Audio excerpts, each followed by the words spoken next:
नमस्कार, ये आकाशवाणी चंडीगढ़ है। अब आप चंदन शर्मा से प्रादेशिक समाचार सुनिए।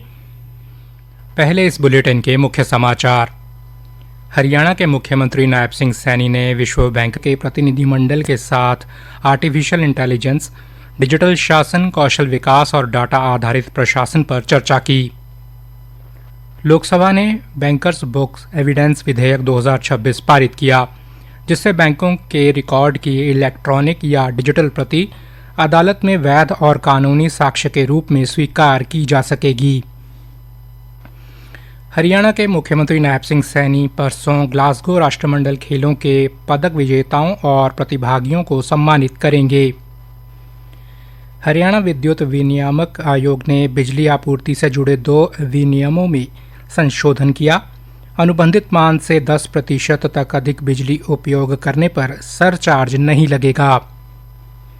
और जन स्वास्थ्य अभियांत्रिकी विभाग ने हरियाणा में सीवर कार्यों के दौरान सुरक्षा व्यवस्था को और प्रभावी बनाने के लिए उच्च स्तरीय निगरानी समिति का गठन किया। अब समाचार विस्तार से। हरियाणा के मुख्यमंत्री नायब सिंह सैनी ने आज चंडीगढ़ में विश्व बैंक के प्रतिनिधिमंडल के साथ बैठक कर राज्य में आर्टिफिशियल इंटेलिजेंस, डिजिटल शासन, कौशल विकास और डेटा आधारित प्रशासन पर चर्चा की। बैठक के दौरान विश्व बैंक के अधिकारियों ने मुख्यमंत्री को बताया कि 19 से 22 अक्टूबर तक कोरिया में आयोजित होने वाले कोरिया डिजिटल समिट में विश्व बैंक द्वारा हरियाणा सरकार के सहयोग से विकसित AI सैंडबॉक्स को वैश्विक मंच पर प्रदर्शित किया जाएगा। उन्होंने मुख्यमंत्री को इस सम्मेलन में शामिल होने का आमंत्रण भी दिया। मुख्यमंत्री ने विश्व बैंक से हरियाणा आर्टिफिशियल इंटेलिजेंस एवं विकास परियोजना को शीघ्र शुरू करने का आग्रह किया और कहा कि इसके तहत प्रस्तावित AI गुरुकुल युवाओं को भविष्य की ज़रूरतों के अनुरूप कौशल प्रदान करेगा। बैठक के दौरान मुख्यमंत्री ने हरियाणा के लिए समर्पित AI मॉडल तैयार करने का सुझाव भी रखा। उन्होंने कहा कि ये मॉडल राज्य के कानूनों, नियमों और सरकारी प्रक्रियाओं को समझते हुए अधिकारियों को त्वरित एवं सटीक निर्णय लेने में मदद करेगा और नागरिकों को अधिक तेज, सरल एवं गुणवत्तापूर्ण सेवाएं उपलब्ध कराएगा।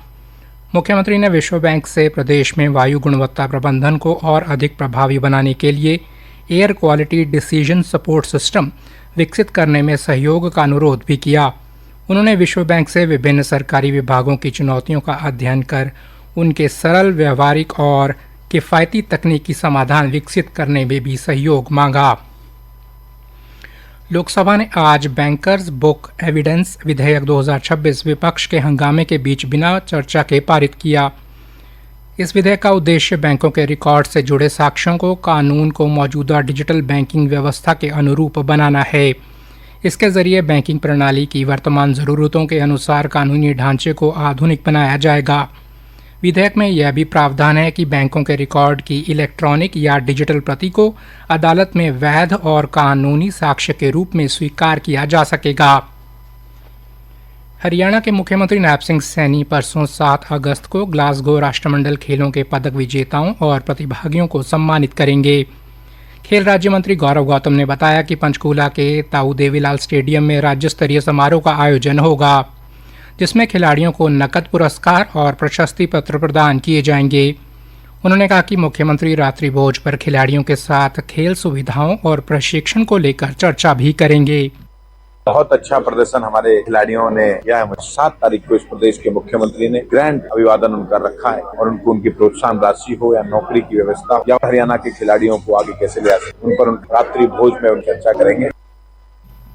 श्री गौतम ने कहा कि हरियाणा के खिलाड़ियों ने 7 स्वर्ण, 2 रजत और 1 कांस्य सहित कुल 10 पदक जीते हैं। उन्होंने बताया कि प्रत्येक स्वर्ण पदक विजेता को 1,50,00,000 रुपए, रजत पदक विजेता को 75 लाख रुपए और कांस्य पदक विजेता को 50 लाख रुपए का नकद पुरस्कार दिया जाएगा, जबकि प्रत्येक प्रतिभागी खिलाड़ी को प्रोत्साहन स्वरूप 7.5 लाख रुपए देकर सम्मानित किया जाएगा। प्रादेशिक समाचार आकाशवाणी चंडीगढ़ से प्रसारित किए जा रहे हैं। हमारे बुलेटिनों और ताज़ा समाचारों के लिए आप हमारी वेबसाइट newsonair.gov.in पर लॉगिन कर सकते हैं। ये समाचार हमारे यूट्यूब चैनल और x handle Akashvani news Chandigarh पर भी उपलब्ध हैं। हरियाणा विद्युत विनियामक आयोग ने बिजली आपूर्ति से जुड़े 2 महत्वपूर्ण विनियमों में संशोधन किया है। संशोधन के अनुसार अनुबंधित मांग से 10% तक अधिक बिजली उपयोग करने पर कोई सरचार्ज नहीं लगेगा, जबकि पहले स्वीकृत लोड से 5% से अधिक मांग होने पर भी बिजली शुल्क पर 25% सरचार्ज लगाया जा रहा था। एक सरकारी प्रवक्ता ने बताया कि यह संशोधन विधेयक विशेष रूप से उन औद्योगिक और वाणिज्यिक उपभोक्ताओं के लिए राहतकारी साबित होगा जिनके यहाँ मौसमी उत्पादन संबंधी अथवा अन्य अस्थायी कारणों से बिजली की मांग अचानक बढ़ जाती है। उन्होंने बताया कि नई व्यवस्था के अनुसार यदि मांग 110 से 115% के बीच रहती है तो कुल बिजली शुल्क पर 20% सरचार्ज लगेगा, जबकि 115% से अधिक मांग होने पर पहले की तरह 25% सरचार्ज लागू रहेगा।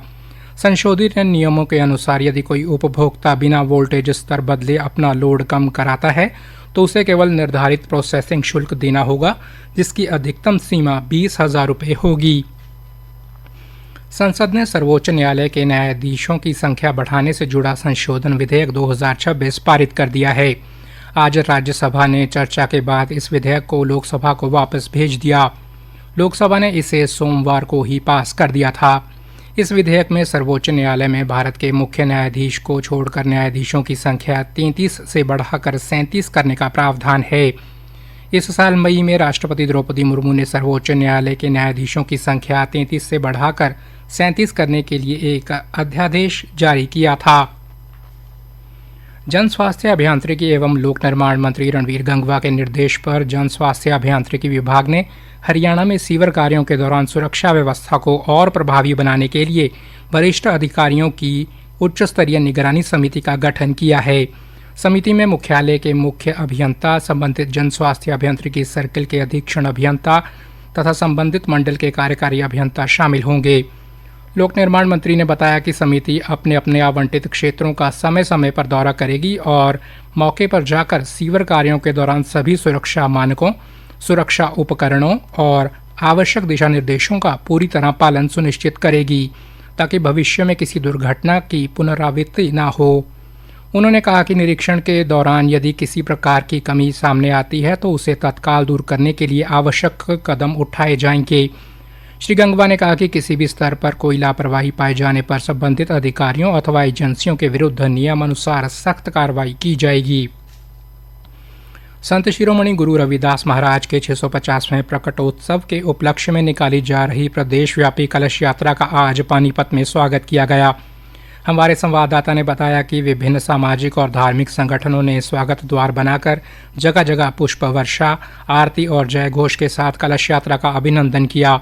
यात्रा के दौरान पूरे मार्ग में भजन कीर्तन और गुरु रविदास के संदेशों का प्रचार किया गया। शिक्षा मंत्री महिपाल ढांडा ने कहा कि यात्रा का उद्देश्य गुरु रविदास महाराज के समानता, भाईचारे, सामाजिक समरसता और मानव सेवा के संदेश को जन जन तक पहुंचाना है। उन्होंने कहा कि इस यात्रा के माध्यम से कलश गांव-गांव भेजे जाएंगे ताकि लोग उनके जीवन से प्रेरणा लें। हरियाणा सरकार ने प्रशासनिक कार्यों का सुचारू संचालन सुनिश्चित करने के उद्देश्य से हरियाणा कर्मचारी चयन आयोग और हरियाणा लोक सेवा आयोग के लिए लिंक अधिकारी नामित किए हैं।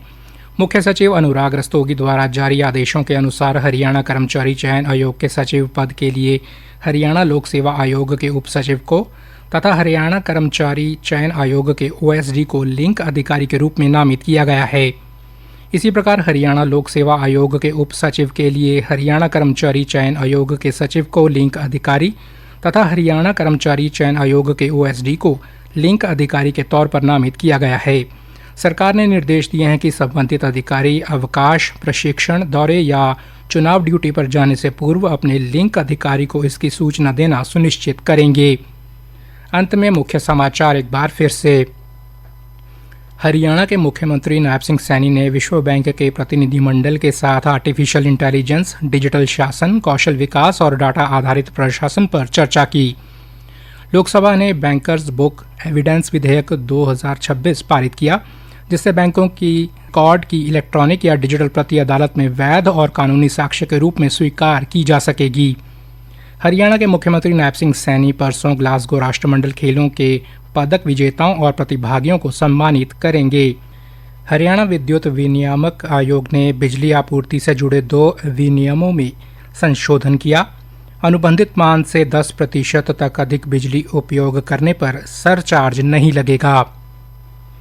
और जन स्वास्थ्य अभियांत्रिकी विभाग ने हरियाणा में सीवर कार्यों के दौरान सुरक्षा व्यवस्था को और प्रभावी बनाने के लिए उच्च स्तरीय निगरानी समिति का गठन किया।